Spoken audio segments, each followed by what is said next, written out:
Good afternoon, everyone. Thank you so much for joining us for the final webinar in our National Women's Health Week series, Fueling for Women Athletes. I'm Baran Sriram with Generation UCAN, and we continue to just have an incredible lineup of guests this week. Got Andie Cozzarelli, professional runner and 2016 U.S. Olympic Marathon Trials qualifier, joining us from Italy. Ciao, Andie. How are you doing? Doing good. Doing good. Excited to talk to everyone. Awesome. And then alongside, we've got Dina Griffin, who is a board-certified sports dietitian, joining us from snowy Colorado. Dina, how are you doing tonight? I'm doing great. I'm surviving about 3 feet of snow in the last, I don't know, 14 hours. So a little different climate than what you guys are in, I bet. That's right. Myself, I'm in sunny Berkeley, California, so we are connecting all around the world, and happy to have all of you in the live audience here with us. So with Andie and Dina, we really want to pick their brain specifically on the topic of fueling for women athletes. And certainly while there's a lot of different factors that women athletes have to consider, today our discussion is going to be very much centered around the idea of fueling or energy. So a lot of what we discuss today is going to be focused on that topic, and really excited to get Andie and Dina's perspective. Before we dive into the meat of our topic, let's give our guests a little bit of a chance to introduce themselves to you. So Andie, how did you get started on this journey as a professional runner, and what has it meant to you over the past few years as you've really been able to accomplish a lot more and more each year? Yeah, so I started running in high school, but I was originally a soccer player, so it kind of just I stumbled upon it more on accident. Just from all the running and soccer came kind of naturally. So when I was looking at schools, I had decided between running and soccer, and ultimately chose running. I thought I had a little bit more upside to see what could happen if I continued to train. And so I went to NC State, where I ran cross country and track and field. While I was there, think about my sophomore year, we found out that I had potential celiac disease, so actually gluten-free. So that whole lifestyle diet change kind of made a huge impact on my running career. My freshman year was kind of a little bit, it was a little bit frustrating. I had a lot of health issues and all these other things, and so overcoming that made a big difference in my running career, and went on to be a two-time 10K All-American while at NC State, and that kind of fueled my thoughts on running professionally. Up until that point, didn't really know if that was actually an option, and then there one day when someone asked me, like, are you going to continue to run after college? I like, they put a bug in my brain, and I thought, well, maybe I could. So after graduating, I just kept going, kept training, kept trying, got on to Wazel's full A team, and from there I was able to qualify for Olympic trials, and they bumped me up to their Hopeful A, which is their elite group. So that's where I am today. I'm working with UCAN just by suggestion of some of my other teammates, and kind of gotten me a little bit further here in my career, and so it's such a blessing, and so happy to continue.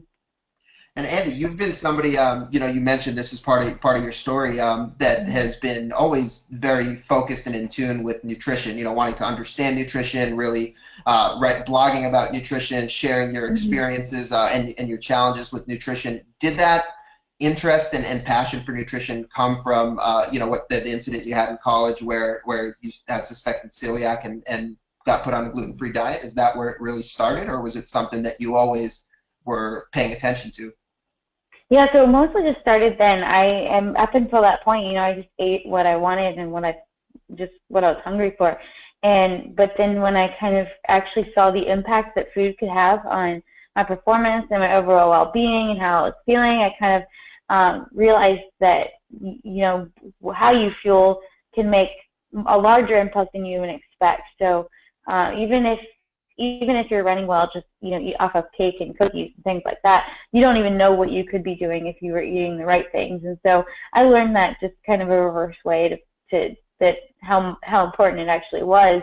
And so moving on from then, I wanted to know exactly how everything worked and why everything worked and what was the best way to go, especially when I had to completely flip my entire diet and find new things to eat. I mean, I I had to really, really dig in there to find things that I thought was actually, one, good, and things that were healthy, because the gluten-free diet, when I first started in 2009, almost every product that was out there was just packed with sugar, and it wasn't necessarily healthy, but they're just trying to make things taste good. And so being able to actually have to look into what I was eating really changed my perspective. So yeah, I would say that whole thing through college really made my nutrition journey a little bit different. So. And we got a little insider look at that when you joined us at the Navy Half Marathon last year, and Peter from our company got to go on a grocery store trip with you. So what Andie's saying is very much true. You definitely very prepared about what she eats, what she puts into her body, and you know, like you described, Andie, it can be a challenge, especially when traveling. Dina, for you, similar to what I asked Andie, what built your passion for sports nutrition and being a sports dietitian and ultimately helping athletes find success with fueling and nutrition? Yeah, so my journey started when I became just a marathoner. For fitness, I was trying to get into running. I wasn't an athlete as a child or youth at all. And when I moved out to Colorado from the Midwest, everyone spends time outside in the Colorado outdoors. So I thought running would be a good thing. And my first few marathons were just basic, like, I just want to finish the thing. And then I realized I wanted to be a little bit more competitive. At that time, I was a software consultant, not at all in the sports nutrition business. And unfortunately, one of the marathons I did, I had a lot of GI distress, and a lot of my nutrition advice was just given to me by my coach, who's really good and trying to help. But I way overdid it on calorie consumption, and I was trying to qualify for the Boston Marathon, and it was just a disaster for me. And so I just took that interest, like, what is this thing about, am I the only one, or what's this thing with sports nutrition and fueling for sport, and dug into a little bit more. And I guess that kind of sparked my interest in this field. And then I made a career change to really solidify that choice, which was, 11, 12 years ago now. And just trying to help others, become more healthful, whatever sport they choose. And then the fueling aspect, trying to figure out my own stuff. So it was almost a selfish part of that journey to initiate the whole thing.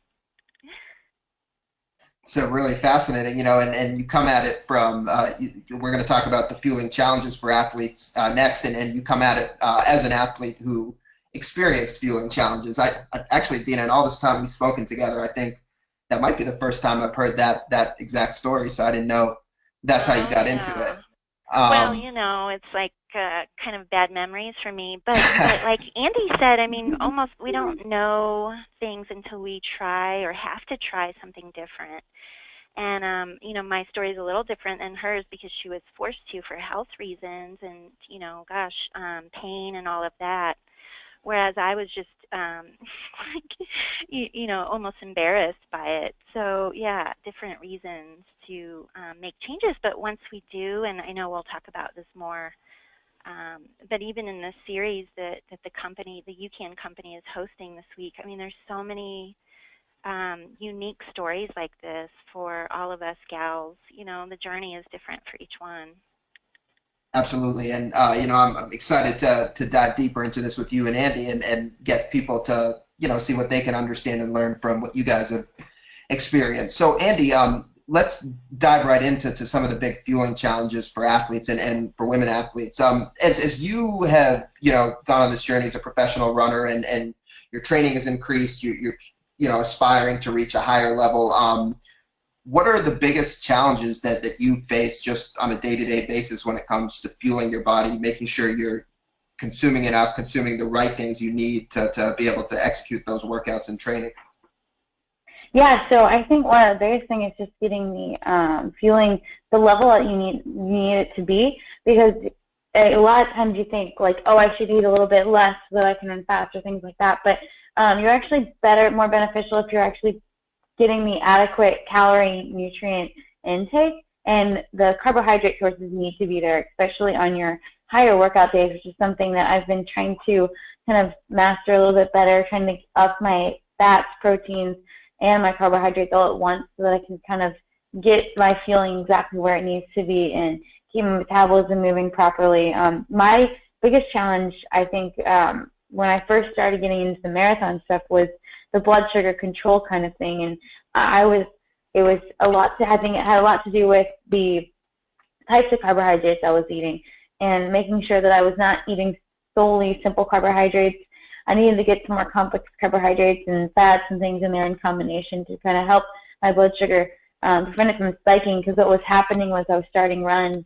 And I was running early in the morning, so I'd start a run, and about 15, 20 minutes into the run, I feel my blood sugar start to crash, and I'd get shaky and a little bit sweaty, and it was kind of this really awful feeling. And I didn't know what was causing it, but a friend had suggested UCAN, and that was kind of in the depths of trying to get to the higher mileage and all those things. And when I started adding the UCAN in, and then some more complex carbohydrate sources and more fats and more things in combination, I actually was able to get rid of all that hypoglycemic kind of stuff that I was dealing with. And that was one of my biggest challenges. And then I also, this is a little bit different, but the hydration piece is part of my fueling that I am still working on. The Olympic trials, I actually had some issues with getting heat exhaustion. So being able to kind of, that's something that's also nutritionally that you have to work out based on your electrolyte intake and just how you're fueling. All those things can actually play into how your hydration works, all that stuff. So it's kind of, I think Dina will be able to touch on that a little bit more about the specifics of it. So that's, yeah, no, that's a great perspective. And one follow-up I had to you, Andie, is with the blood sugar challenges you were describing. How did you sort of diagnose that? Like of course you probably felt like, hey, I feel crummy during my run, so you must have thought, hey, something's up. But was that something where you worked with a sports dietitian or a nutritionist, or were you figuring this out on your own through trial and error? Well, I'm just curious about that process. Yeah, so I had a sports dietitian, and she first of all she looked at my diet and she said, let's try adding more. She wanted me to eat a little bit more before I ran. I was eating something small because I was worried about not having or having too much on my stomach. And then she was also looking at what I was eating before I went to bed, because what you eat right before you go to bed, you go to sleep, and then you wake up in the morning, and if you've burned through that overnight, then you're going to feel like you don't have energy and that kind of thing. So she was trying to make sure that whatever I was eating even the night before was adequate. And then she also introduced me to Inside Tracker, which is a test that looks at your biomarkers. And so she was wanting to see from some of that data if that could be also attributing to some of my low blood sugar issues, because there's certain biomarkers that if they are off or low or whatever, they can also kind of aid in the inability to process the glucose or the glycogen as well. And so we were looking at all sorts of things, but the sports dietitian was kind of the biggest thing for me. Is not going at it alone is much better than trying to figure things out on yourself, because you don't want to get yourself in a position where you're just, it's also stressful, I think, to try to do these things alone. When you have resources to help you, get them, because it takes the burden off of you trying to figure out yourself, and then actually taking yourself down the wrong path is just not fun. So yeah.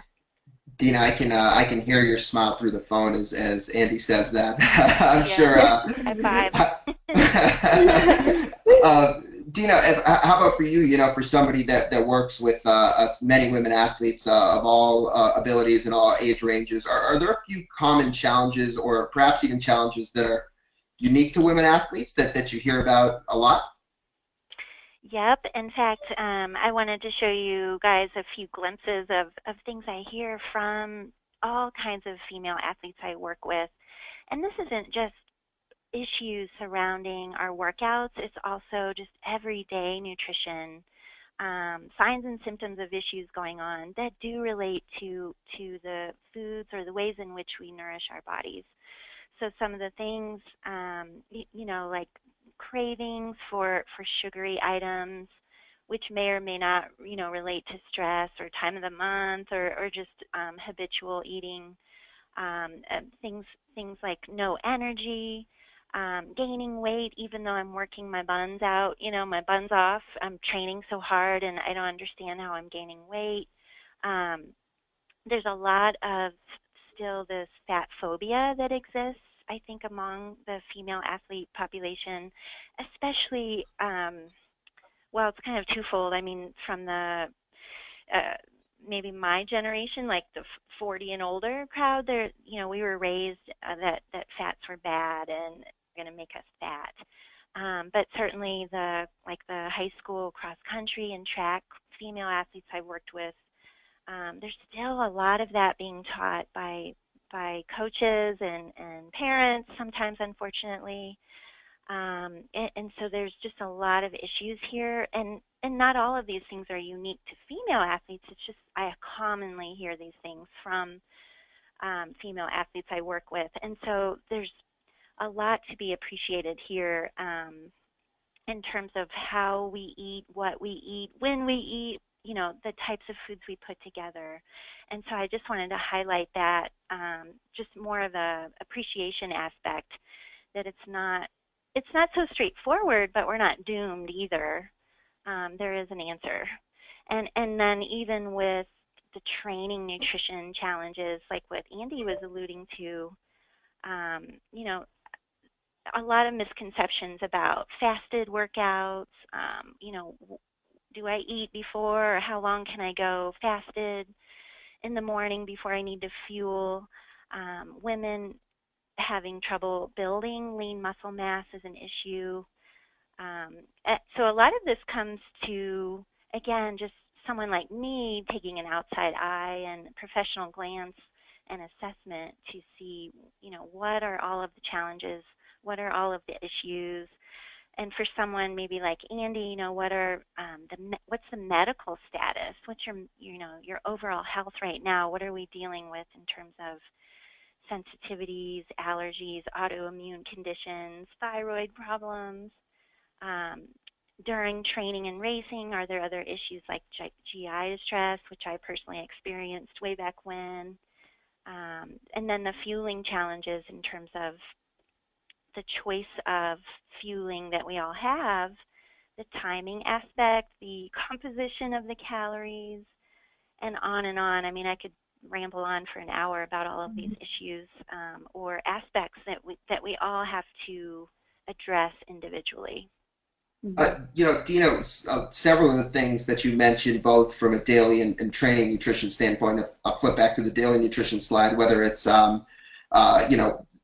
these aren't all necessarily tied into blood sugar, but having sugar cravings or, thinking you're eating right, but having no energy, working out, but perhaps not losing the weight, these could be tied into imbalances in blood sugar or inability to control blood sugar. Andie also, mentioned that was something that she had a challenge with. Specifically for female athletes, is there anything or anything that research shows where female athletes might be more prone to these blood sugar imbalances or even these blood sugar swings than male athletes? Or females in general, I should say, even if we're not distinguishing athlete versus athlete. Yeah, I mean, there are certainly more things in the research world coming out. I mean, there's still a lot of issues with the research. I mean, and maybe we'll get to that too, the lack thereof of research in female athletes, the differences between men and women and that whole thing that's emerging, thankfully. I think part of it, Varun, is that the research or the guidelines that we were given as females comes a lot from male athletes in the research studies, right? So how many calories can be tolerated per hour? What's the maximum number of calories? And then some of that was just translated to the female population. And so I think some of this GI distress purely originates from just an excess consumption of calories. And then you do have that aspect of the type of calorie, right? So if we think of carbohydrates, we have the simple sugars, and there's differences there with the types of simple sugar, and then there are the more, the longer chain kinds of carbohydrate sources. There is some talk of maybe fructose being a problem, more so in female athletes. But again, there's not a ton of research to show that. So I think still, even though, females are different from males in terms of what we need for our fueling calories, there are still so many differences between us females that has to be figured out individually.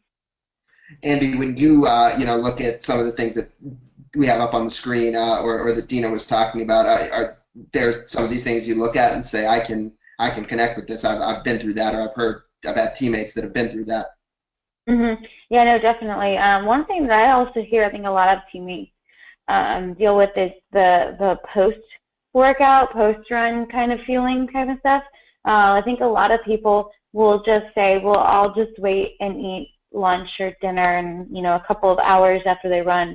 And they don't really make the post-workout, post-run feeling like a necessity. It's more of well, I'll do it later. And I think it's important to know that when you do get the fuel in immediately after a run within that 30-minute window, an hour, whatever, it helps your body metabolize food the rest of the day a whole lot better, and it actually helps you to recover better. And I think that's something a lot of, especially female athletes, miss out on because they're worried about eating too much. And so they think, if I'm going to eat dinner in 2 hours, I shouldn't eat this entire protein bar and then also go eat dinner too, because that's way too much. So I'll just save it and wait until dinner to get that fueling in. And I definitely remember thinking that same thing in college, and then I would end up getting to dinner just starving, and then I'd overdo it. And so I think that's another thing to add to this, but I've definitely heard a lot of the things with the I'm afraid of eating fat kind of thing, and I think I'm eating right, but I have no energy. And I feel like that a little bit in college because I think I was not eating enough. Yeah, and so and it's hard to actually see that yourself until somebody breaks it down for you and shows that to you, because you think I'm eating a lot. But I think those are kind of things that I heard the most, I'd say. I love what Andie said about the recovery, and even though that's not specifically listed here, it's a super good point because our workouts end at a certain time, but your adaptation to the training that you are incurring or being exposed to does not end with the conclusion of your workout, right? So there are so many things going on in the body beyond that workout that need to be addressed, right? Hormonally, metabolically, the training adaptations that are occurring at a cellular level, and so food has to be a part of that. So thank you, Andie, for bringing that up. It's a great point. Dina, when we look at fueling, certainly we can't look at it in a bubble, right? It's not, you say this time and time again, in all these times we've spoken together, where there's not a one-size-fits-all approach, and it really has to be individualized. What are, some of the biggest factors that impact fueling and what women need for fuel? Oh, yeah. So us gals, we do have a lot of things going on, which is amazing, right? We should be so thrilled to be who we are. But our sex hormones alone, for those of us who are not in the postmenopausal years yet, but that is a huge aspect that we are just now scratching the surface of in terms of how do estrogen levels, progesterone, the time in our menstrual cycle, how does that affect our needs for calories or carbohydrates, proteins to support training, recover from training, and so forth. But even aside from that, just different body sizes, muscle fiber types, which women tend to have more type 1 muscle fiber types, but I mean, you can build your type 2 muscle fibers, but you have to look at what kind of athlete you are, right? So endurance focused or CrossFit kind of athlete, the intensity that you are putting out. Are you prone to GI distress from, something going on medically, or is there something you don't know, like what Andie experienced, something going on maybe for a few years and years and years, and you don't know to have it checked out. Maybe it's your supposed baseline. Age, so, as we age, metabolism changes.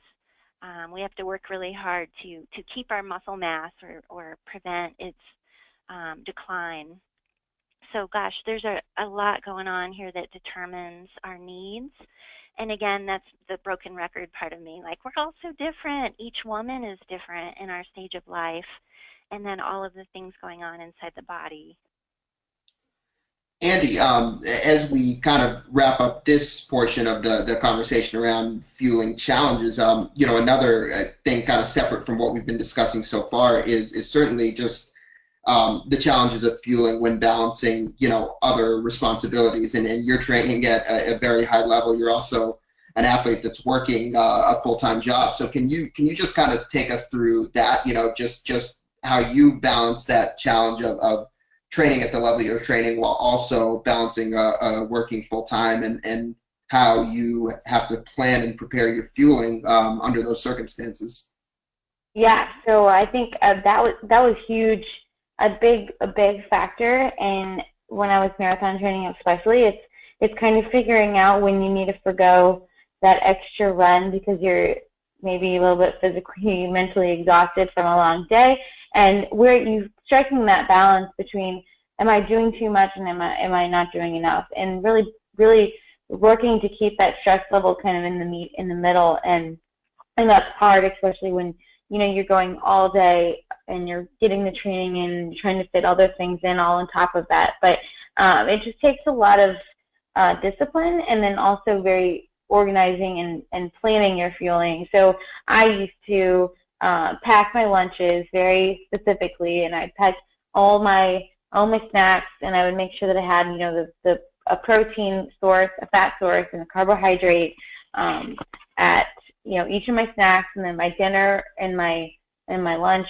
and my breakfast were all kind of a little bit larger versions of my snacks. So I have a little bit more carbohydrates in the morning, and as I would go through the day, I'd plan it so that I was a little bit more fats and proteins and stuff and vegetables towards the evening. And so tapering my carbs from carb heavy in the morning and then moving it down a little bit, since I was doing my training in the morning, that worked out really well.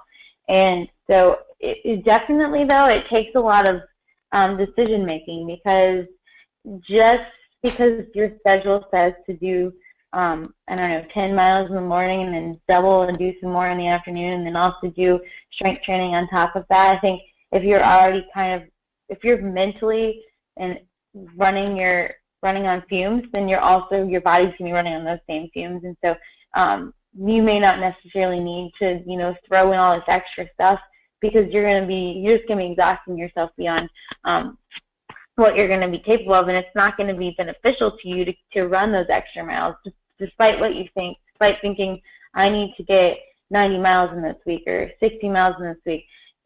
It shouldn't be about the number. You need to listen to your body. And so I had to learn that aspect of it, especially when I was training for the trials, because I actually think I overdid a little bit. I think I got ahead of myself, thinking that, I'm running a marathon, this is different than anything I ever have done. So, I'm just going to force everything.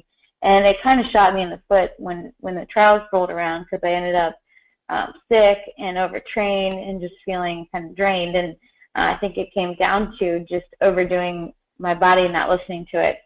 So it's definitely a balancing act, and you have to find what works for you, and then definitely be ahead on the planning side. Don't let yourself get in the middle of the day, especially hungry, because that can really, really kind of negatively impact your performance if you're finding yourself going without food for long periods of time, while also trying to keep up heavy training loads and keep your body just moving through the day when you're working full time. So it's a great perspective, Andie. And it's not surprising when you hear. We heard this last night. If anyone joined us last night, our session with pro triathlete Natasha, who is also training as a new mom, she talked a lot about planning and preparation. Andie, who's a very successful athlete, is talking about the same thing, planning, and it's no surprise that this is kind of a consistent habit of successful people, I guess, across any field, not just when it comes to fueling.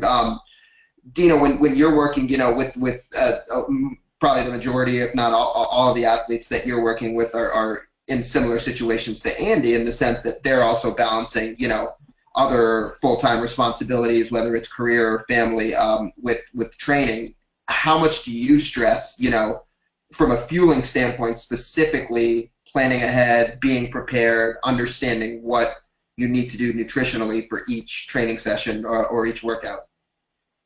Yeah, it is a huge part, and like you guys are saying, I mean, there are so many other things happening in our lives with jobs and training volume, um, family duties, and the list goes on and on. And so it, you know, planning ahead and preparing and thinking about what needs to happen with nutrition is essential. And I find it's almost easier for me to teach, like, here's what how your meals should look, and the basics of nutrition, and working through some of that. But the hard part is, how do we make it happen? How do we make what your goals are unfold? And so that's that planning and preparation, and devising strategies to for each person that are fitting within their lifestyles. So I would say that is 99% of the time that's included in my work with a female athlete.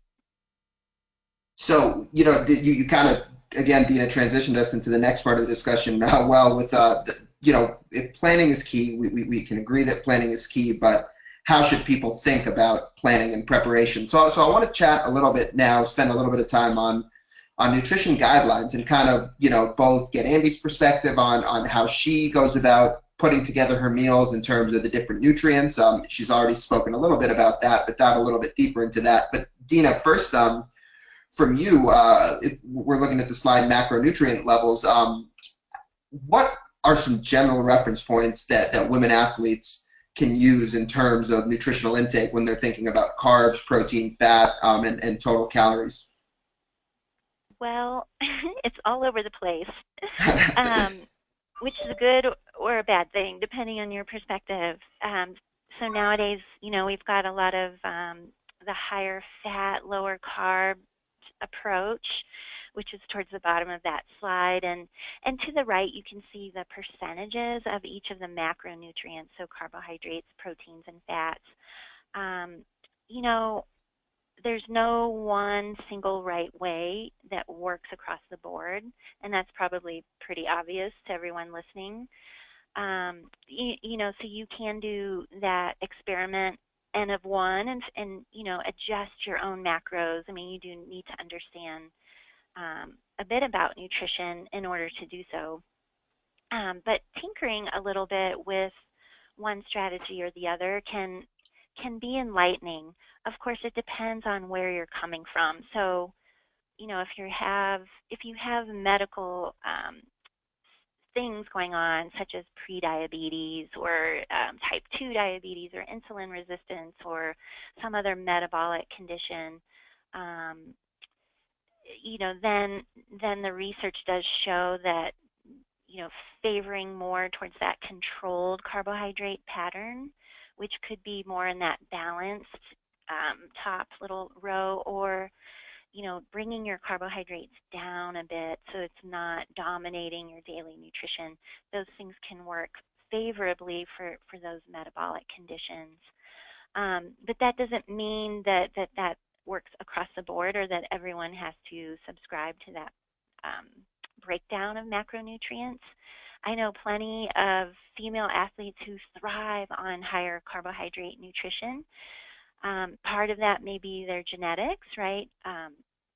Their active lifestyle, low stress, very mindful eating. All of the behaviors around their nutrition are solid, so there's no emotional eating or stress eating or things getting in the way, and so they can remain at a very healthy body weight. everything seems good, at least from blood work and how they feel, how they look, how they perform. I wanted to point out one thing, though, if we do have some lady listeners here, that I get a little nervous with prescribing percentages like what you see here, because for some female athletes that are under eating, you can still achieve these ratios or these percentages, and it might look good on paper, like, yeah, you're eating 25% of your calories from protein. But what if your overall caloric intake is on the low side? That's a problem. So it's just a word of caution that if I were to work with someone listening, I would never prescribe, you need to eat X percent of calories from fat or protein. But this was more just to show you the difference in the available strategies that we have. More in general, I guess, just to show also that the protein that you see here is pretty constant. It's the fat and the carbohydrate that can rotate a bit more. Great perspective, Dina. Yeah, absolutely. And Andie, how do you go about approaching this equation? Are you a very numbers-driven analytical person? Are you somebody that kind of wants to understand the overall picture and then is able to put meals together based on that? How do you go about putting meals together on a daily basis? Yeah, so I'm not as much on the numbers side. I'm much more in the tune with wanting to understand why and what I need to eat. So I've kind of started trying to take the approach of trying to up my carbohydrates on higher volume days, and then on the other days not going crazy carb heavy, but being a little bit more on the balanced side. And then I also it's all about the timing and the type too for me. So I try to make sure that my carbohydrate sources are good carbohydrate sources. So not like a ton of simple sugars type carbohydrates. I try to do things like my whole grains.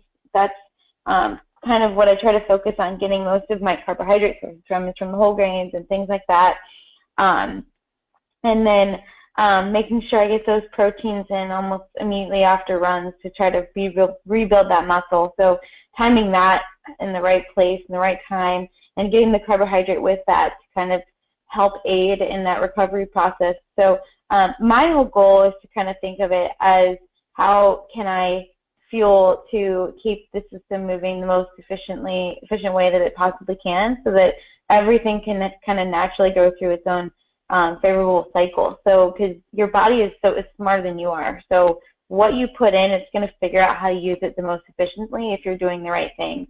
And so I've kind of tried to adopt that lifestyle a little bit, listening to my hunger cues and eating when I feel like I need to eat something, and keeping snacks and things with me so that if I start to feel hungry, that I don't go into a state of just starvation, because that can kind of suppress a lot of the way that your body is naturally supposed to work.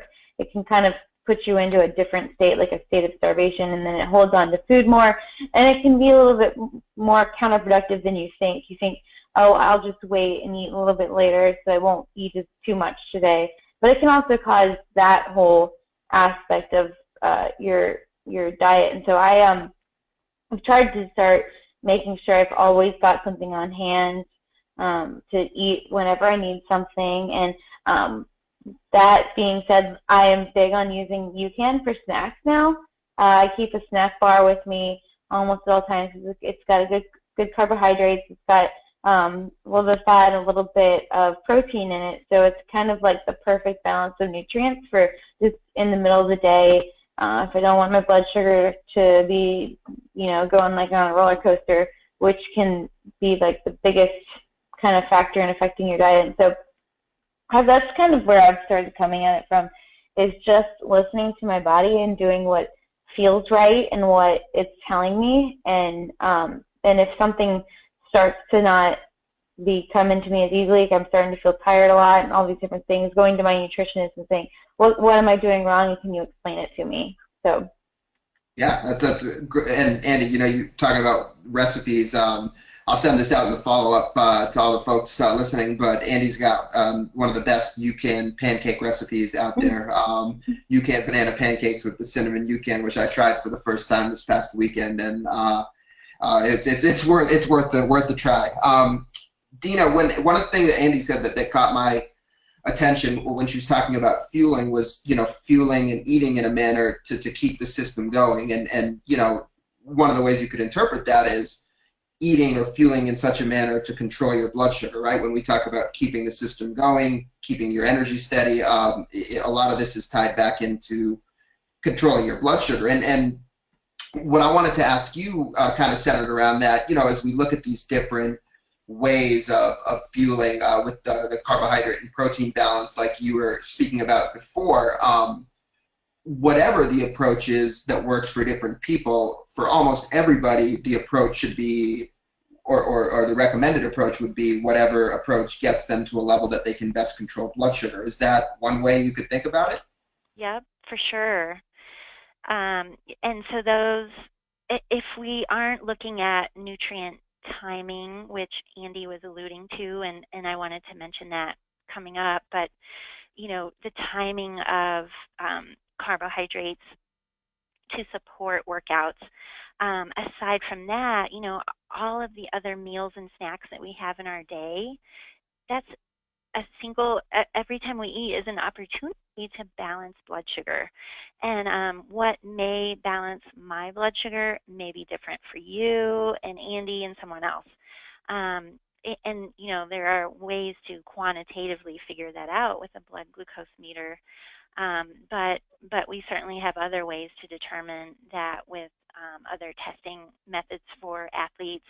But that listen to the body thing is huge. It's just a lot of people think they know what the body says and they don't, only until things go, crazy and it's I'm craving sugar right now.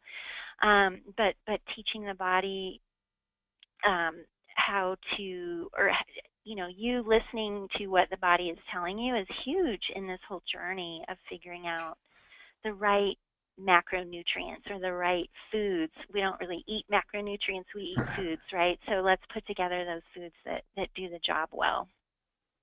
And, the other thing that I thought was interesting that Andie mentioned also was when she's talking about timing her carbs and perhaps adding more carbs based around the workout, she's still talking about quality carbohydrate sources. She's not saying, oh, I'm training a lot harder, I'm going to add a lot more sugar. So, even can you just speak to that? Like, even when you're speaking about, some female athletes that have had the higher carbohydrate approach work for them, for most people or almost everybody, if they're, focused on health, then the higher sugar approach wouldn't be good really for anyone. Right. Yeah, we're looking at quality grains, whether they're gluten-free or not, and then putting them in, especially if we're athletic, right? Putting them in when the body needs them most, which is what Andie was alluding to, that nutrient timing aspect. But then you've got vegetables, right? We don't forget that our vegetables have carbohydrates. So, and those can be maybe more starchy in nature, sweet potatoes or peas or something like that, or legumes. But even our non-starchy vegetables provide us ample carbohydrates.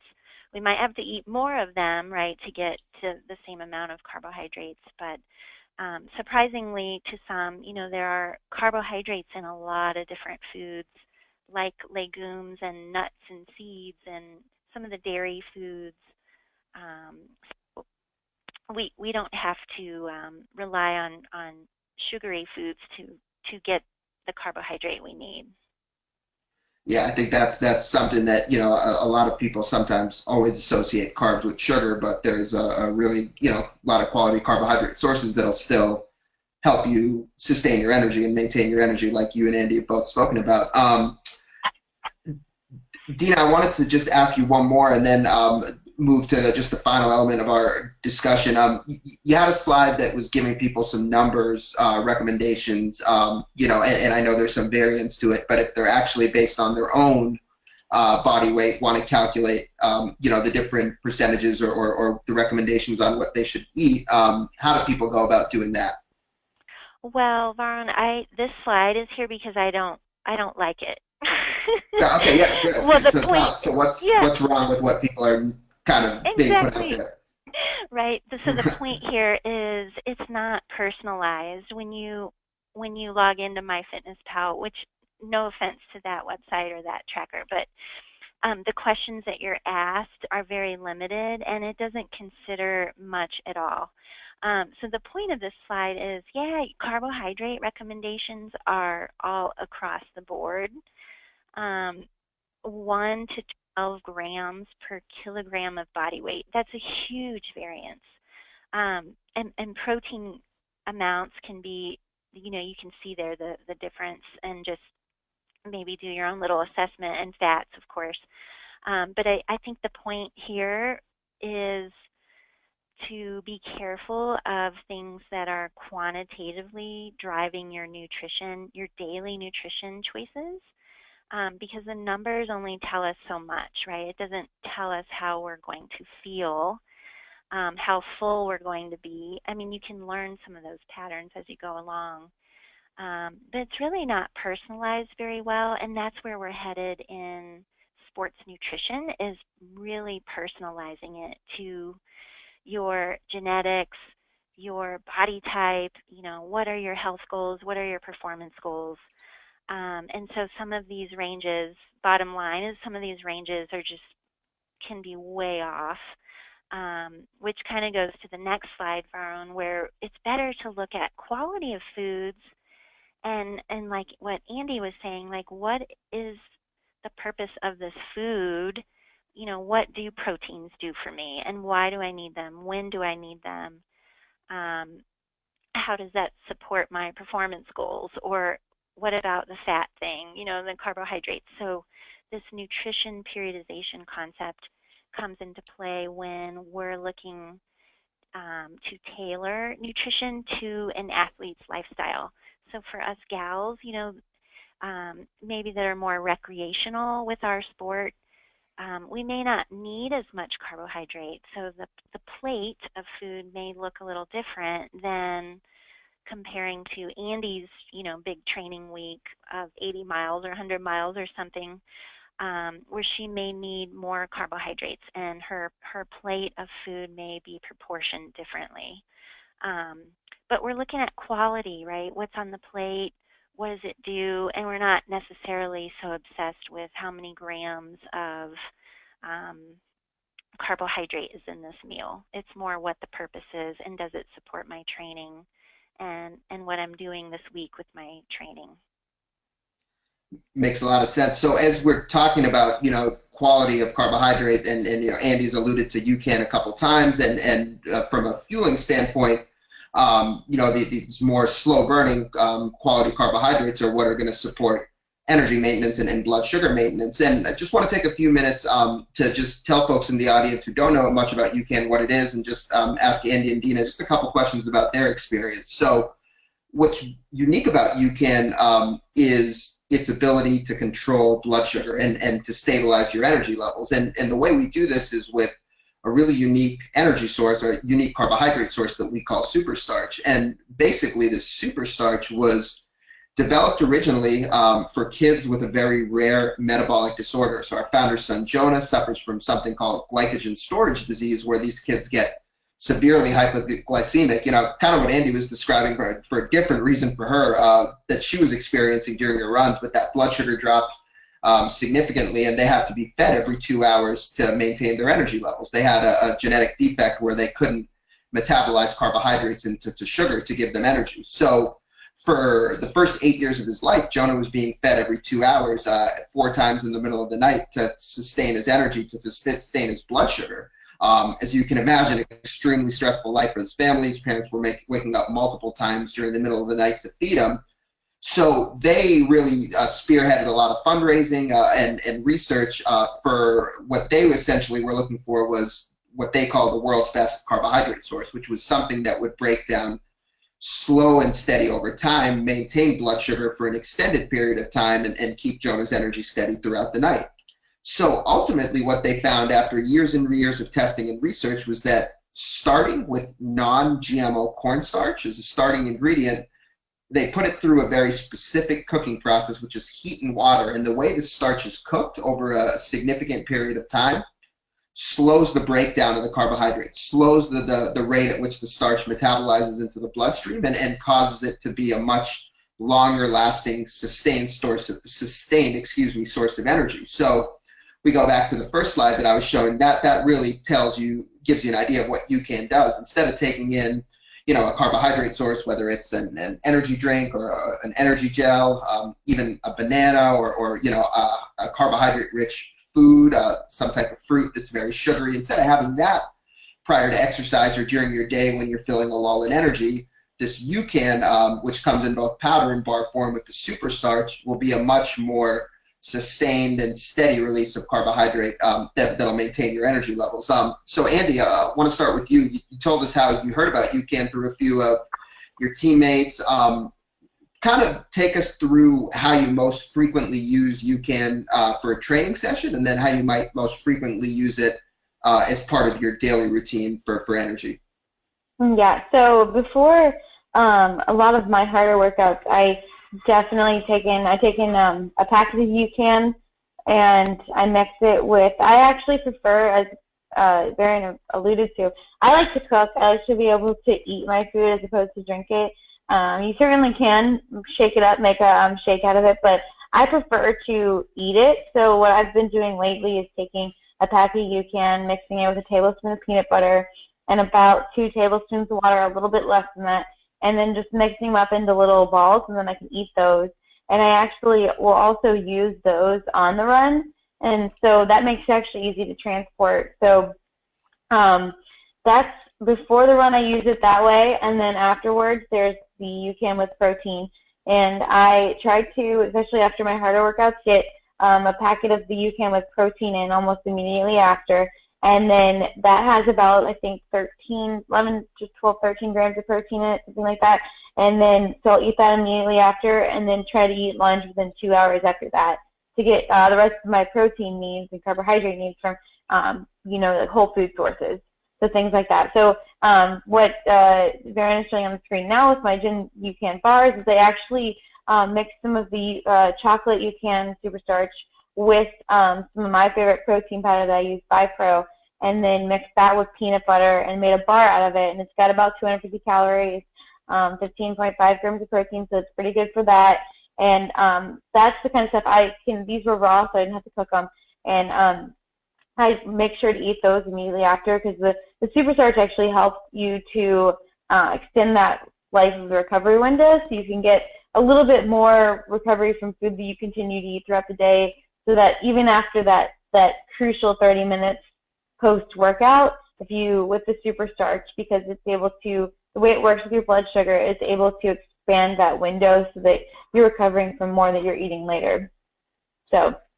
Awesome, Andie. It's a great perspective, and love that recipe. Looks delicious. I gotta try that one too. Yep. Dina, how about for you? How are you introduced to UCAN, and what benefit have you seen with the athletes that you've worked with? Yeah, I was introduced to UCAN by my colleague, Bob Sebahar, who I believe, well, you can talk about it, Varun, but I believe he kind of assisted in some of the research, or encouraged the company to do some research to validate the use of the product.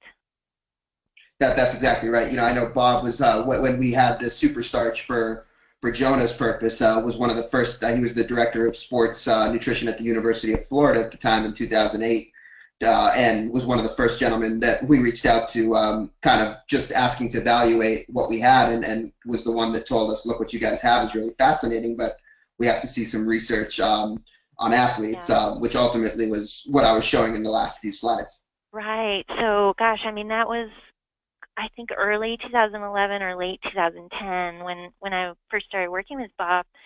And then he gave me a few packets because I was doing the Boston Marathon in 2011, and said, why don't you just go for it? Use this product.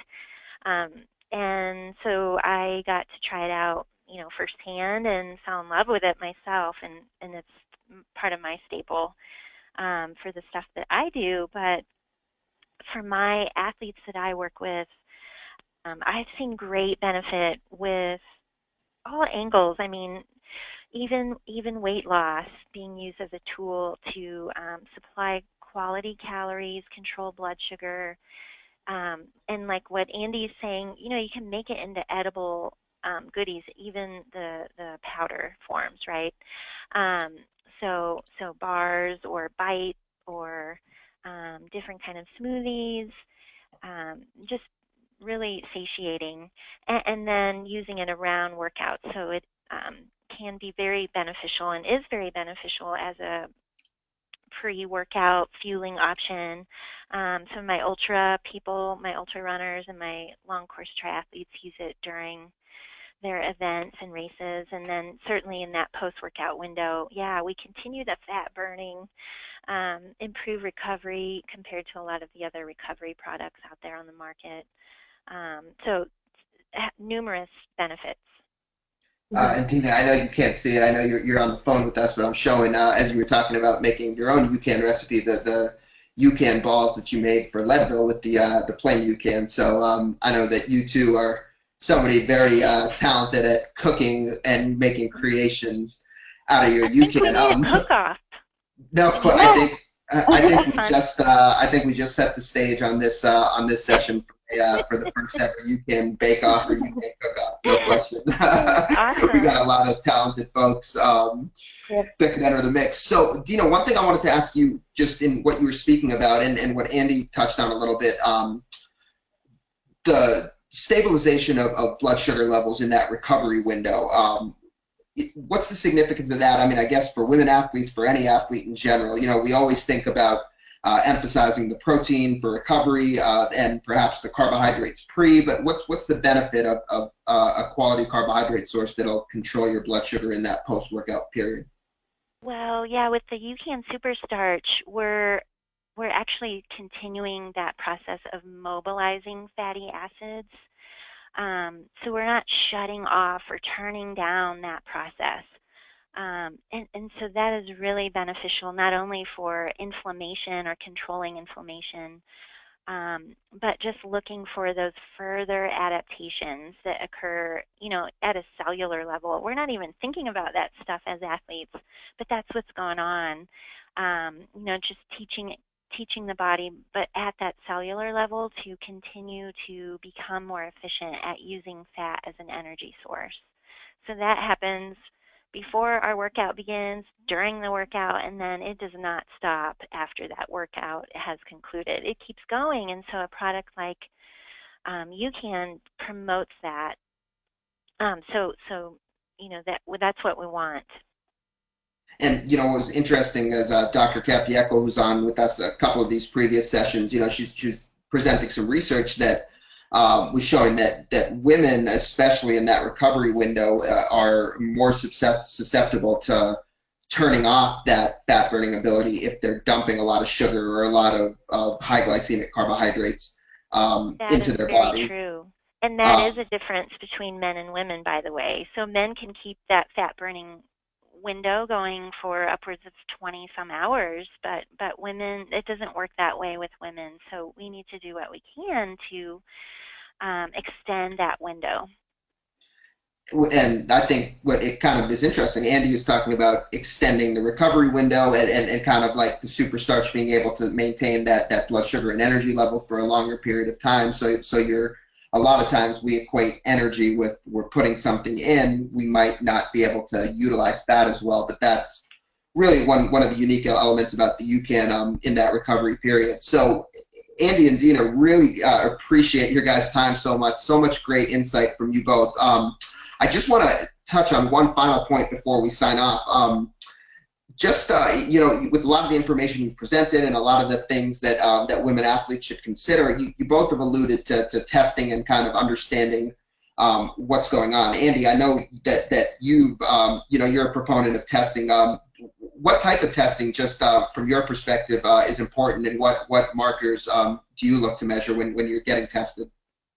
Yeah, so I Insight Tracker has a complete panel of all different types of energy utilization markers, some of your hormone levels, so with testosterone and cortisol and things like that, which can indicate muscle inflammation and muscle breakdowns. You can also see your liver enzymes, things like that, because really like that test because it's all inclusive and it can actually show you how much muscle breakdown you have, how much if you're overtraining, it can kind of tell you those types of things.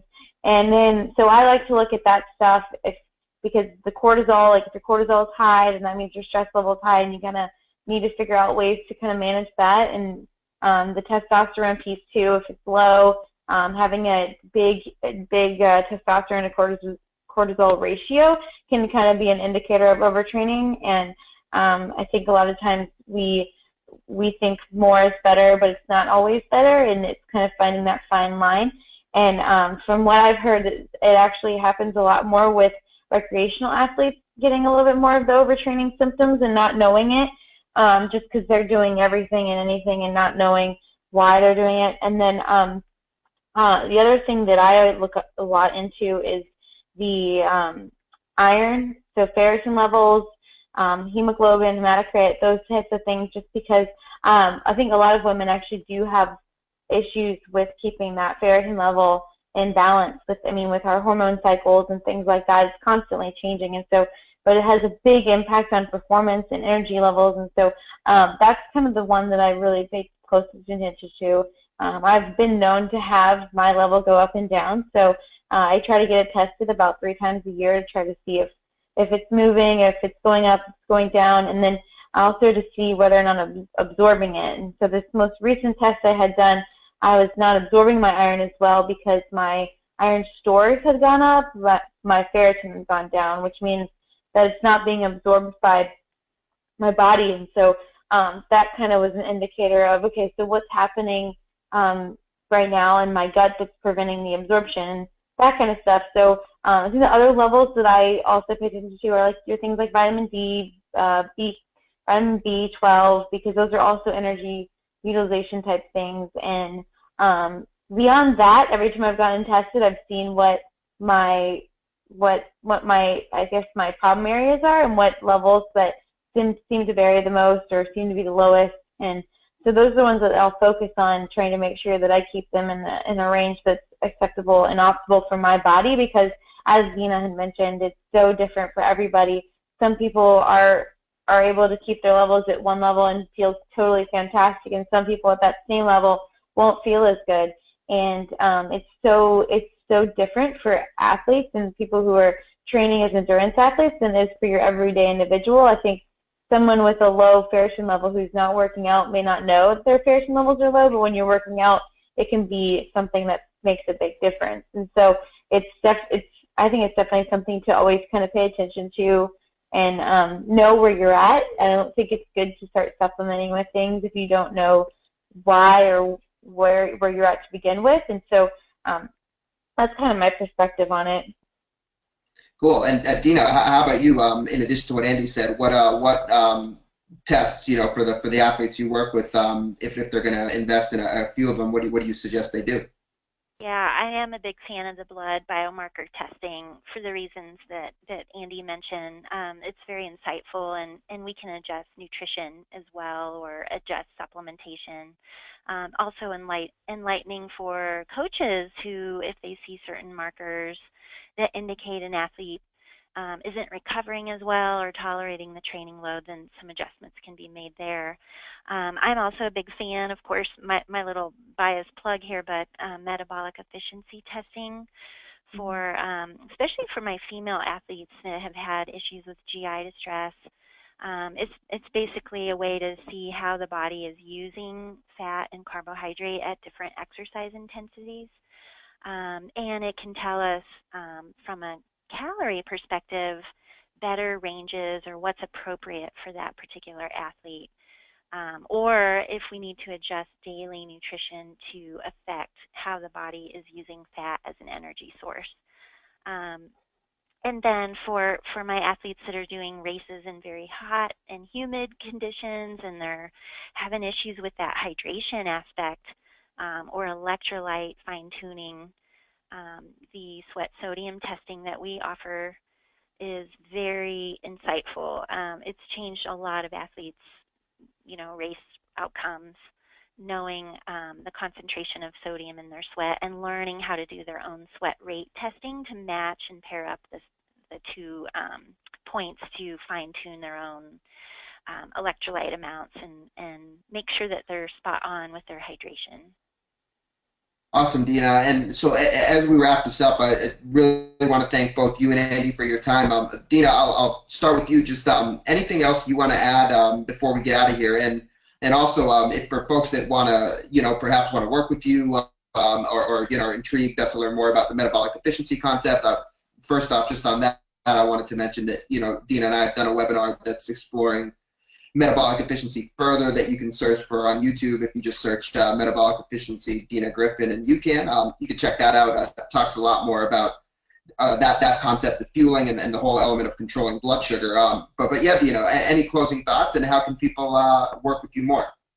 Yeah, I think a couple things, Varun. One is thank you so much to you and the UCAN company for doing this amazing series this week. I've listened to every single one, and if any of the listeners haven't listened to the others, they're amazing. And I'm guessing you know someone that the content pertains to, even if it doesn't pertain to you.